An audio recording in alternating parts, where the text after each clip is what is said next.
Hello, hello. Hello. From Nacapule Canyon. I am Brandy, and this is Richard, and we are Emerged by Design. Nacapule Canyon, Mexico. Yeah, San Carlos. San Carlos. Pretty magical, mystical setting that we are currently in. We thought it'd be a perfect time to share the third quarter moon happening on Friday, November 22nd. Absolutely. But before we get into that, let us invite you guys into a class that we are offering, a 9-week adventure. A class makes it sound so blasé. It is a 9-week dinner party adventure. We are going to invite each of the planets in your design into your dinner party, and you are going to get to know not only the archetype of the planet, but the costume it wears at the gate and line that is in your design. So at the end of this 9-week adventure, you are going to understand what roles, what characters each of these planets are playing in the evolution of you. And so this is a 9-week journey, and it starts on December 15th. It will be every Sunday except for the Sunday before Christmas. So an easy day in the morning to jump on and learn about yourself. And if you find any value in these videos, please like and subscribe. We really appreciate it. It really helps our channel grow. And we are excited. We have grown a few hundred people in just a week and a half. So now on to the third quarter moon. Oh, and I wanted to also mention that the reason we talk about the moons, Richard comes on and gives us his very robust and valuable transit report every single Monday that goes through all of the energies of the planets and the opportunities that they are giving us each week. And so you may ask why we come back on and do the moon again. And what we know is that all of us humans that are alive right now are charged with evolving our emotional intelligence. That's kind of become a buzzword these days. But what that is how we be in our nervous system regulated, loving, compassionate selves while dealing with the chaos of the world. That is emotional intelligence. And so we are all on this evolutionary path to do that. And so just as Richard talks about, the planets are always here offering us opportunities. Well, the moon offers us the opportunity to feel, to be in our emotional realities, our soft, tender inside bodies. And so each quarter or chapter or week of the month, the moon is offering another opportunity. And at the end of that cycle, there's a culmination, a moral at the end of the story, something being given as a culmination of all the work we've done each week for the month to evolve and take the opportunities that are given us to become more emotionally intelligent and compassionate and open-hearted in the world. So that's why we do this. Yeah, thank you for that. Yeah, you're welcome. You want to start us off? And what a lunar month it has been this time. Wow, really, well, they're all important. There's generally 12 a year, and so they are like each chapter of the book. But this one in particular had some very interesting dynamics, and I did want to just sort of recap to set the stage of where we are at the time of this third quarter moon. So this lunar cycle started on November 1st with the new moon in Scorpio in gate 44. Yes. And that alone is enough to share that we're in the world of Mars and Pluto, the co-rulers of the sign of Scorpio. It's fixed water. It's the deep within the deep. The idea that hidden truths could be illuminated during a Scorpio new moon cycle. But it was... go ahead. It was extra emphasized the fact that Pluto was having its last new moon while it's in the sign of Capricorn, as well as 2 weeks later, we'll get to the full moon, it was the last full moon with Pluto still in Capricorn. And as of this recording, Pluto has moved into Aquarius for good. That happened on November 19th. But we had the co-rulers of Scorpio, Pluto, in gate 60 line 4, just about to leave Capricorn, and it was in its direct opposition to Mars, the co-ruler of Scorpio, and in opposition. So there was this message of power to truth, is the way I would share that. And Mars, at the time of the new moon, was in gate 56. And so if we think of this idea of gate 60, moving past an individual limitation, a fear, a doubt, an insecurity that may have come from way back in our past, they may have resurfaced this particular cycle. In that sense, it was a very deep, emotional, plutonic, It brings a lot of insecurity and unease to it. And if anyone's been feeling that from world events, from the news, any sense of overwhelm, dysregulation, things coming from the past, even from the body, if there's been any physical ailments, it's a time of effervescing. It's a time when the underworld is exposed and we have access to it. Now, while that may feel destabilizing at times and a bit overwhelming, the potential is that it's a great time to work with our challenges, to observe the stories of our past and how these old structures, and I'm thinking Pluto and Capricorn, these old structures are no longer serving us, and we may have moved through a cathartic, chironic healing process in which we have a new story to tell. And I think with Mars in gate 56, the gate of the storyteller, the gate of being able to reframe past experiences, there was great energy towards that. So that was a part of and also at the new moon, supportively, we had Chiron in a sextile to Jupiter, indicating that it is an expansive time for a healing process. Anything to share on the new moon there? Well, yeah, I want to bring it back to the moon. Yeah, yes. And I want to bring it back to the opportunity that the moon was offering at that time in gate 44. Mm-hmm. And in gate 44, the moon was offering an opportunity amongst all of that was going on to really drop into your intuitive awareness, your intuitive truth of who is on your team, what is a part of your team, what team are you a part of, what is your intuitive, deep emotional knowing about who you are and where you belong in the midst of all of this chaos. And so in gate 44 is where the moon was when it had its private conversation with the sun at the new moon.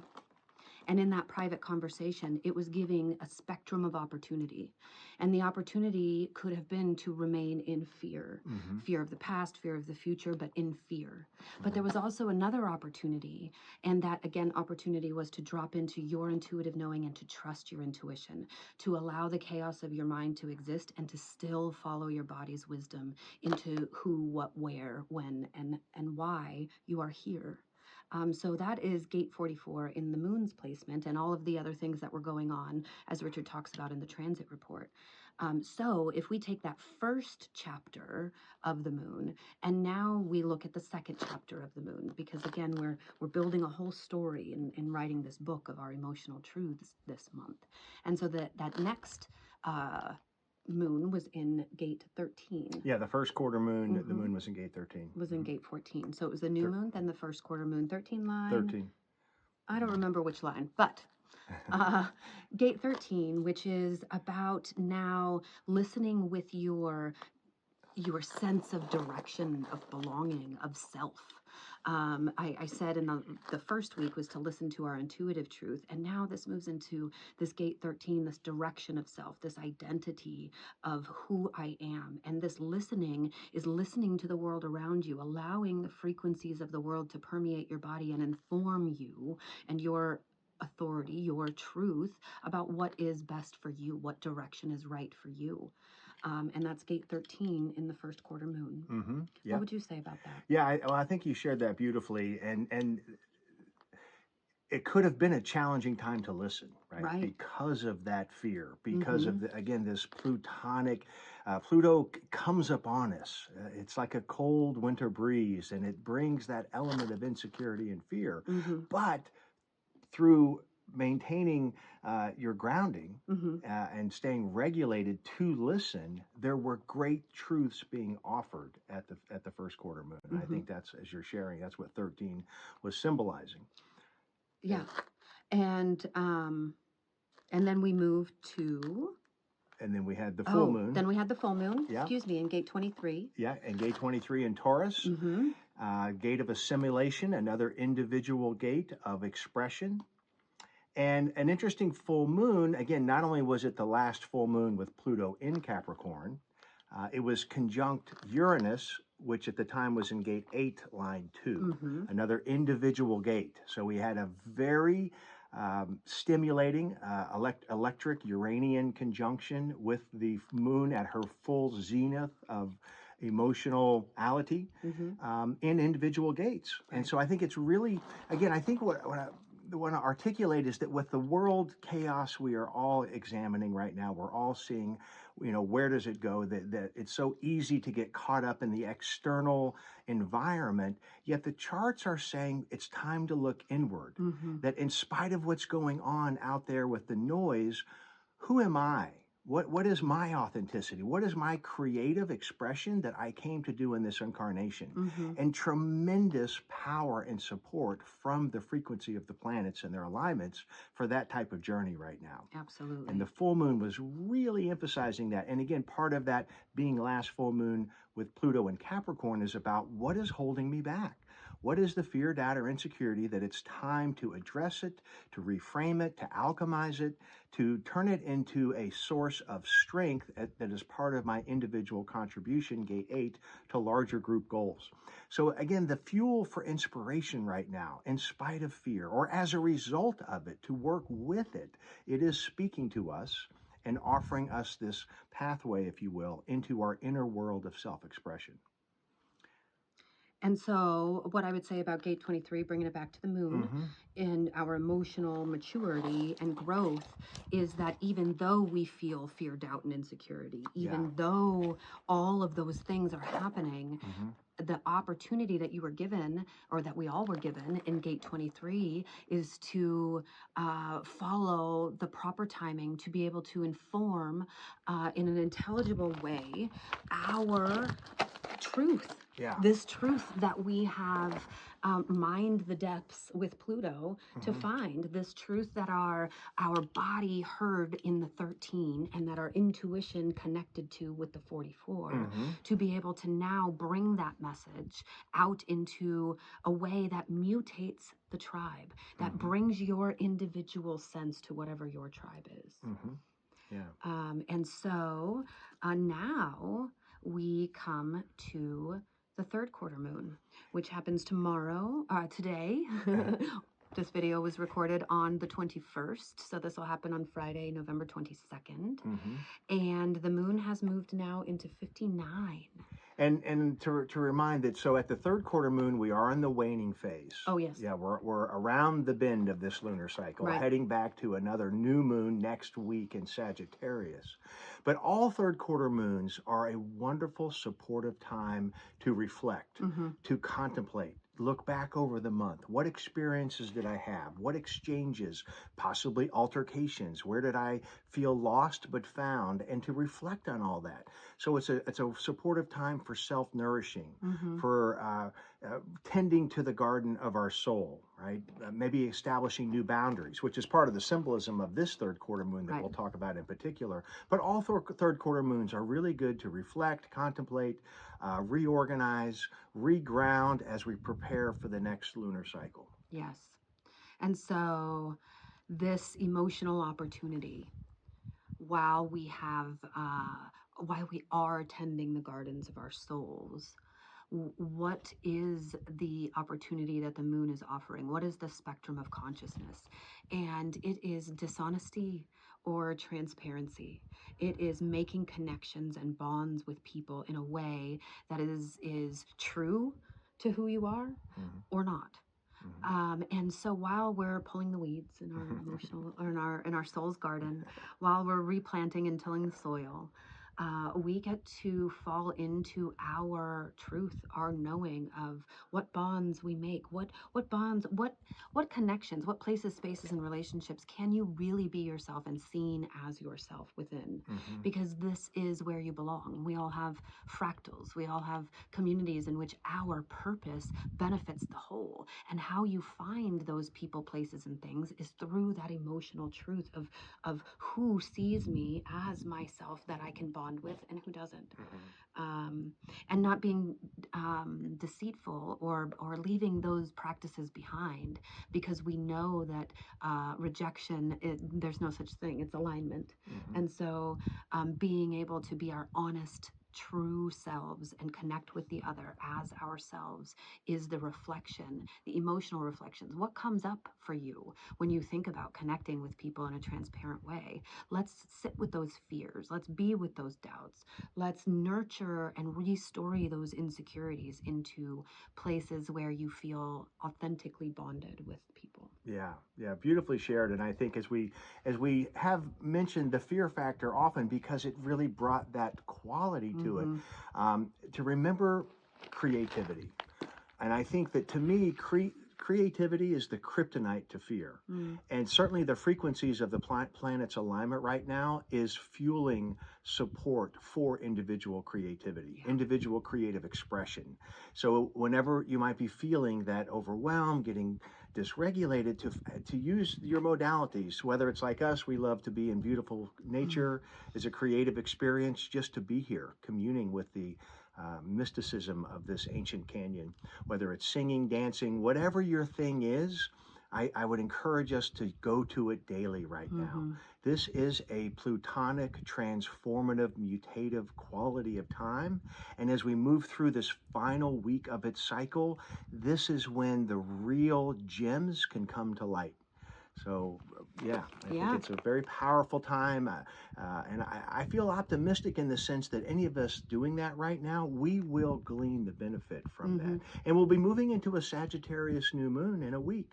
There will be the sense of optimism and possibilities if we can go into that dark cave right now and be comfortable with it and sit with it and listen to it. The messages that we need for our own development and path will emerge. Will show themselves. So if I were writing little chapter pages to my journal of my moon journal this month, my first page would talk about intuitive truth. What truths have my body been whispering to me that maybe I haven't listened to? And I would do some writing about that. I would just let my mind flow.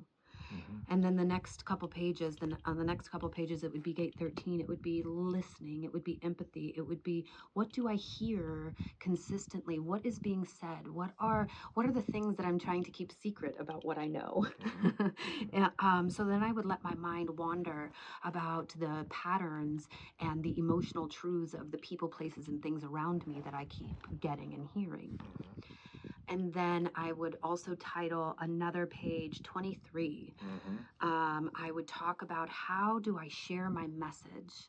I would let my mind say, what is my individual truth? And just let my mind write the story about, if I could twinkle my nose right now, what would be the truth of my story? Without limitations. Without limitations. If there were no limitations, what would that look like? What would the truth of my story be? And then I would write about 59. Who am I bringing with me? Well, I just wanted to add, we want to add gate 8 in there with that 23 because Uranus was so close conjuncted to that full moon. So with your 23, we've got 8, another archetype that is the expression of individual inspiration. So just to add to the strength of that frequency, of the possibility without limitation, what is possible. Okay, and then who am I bringing with me? Who authentically supports my purpose with emotional connection, bonding, togetherness?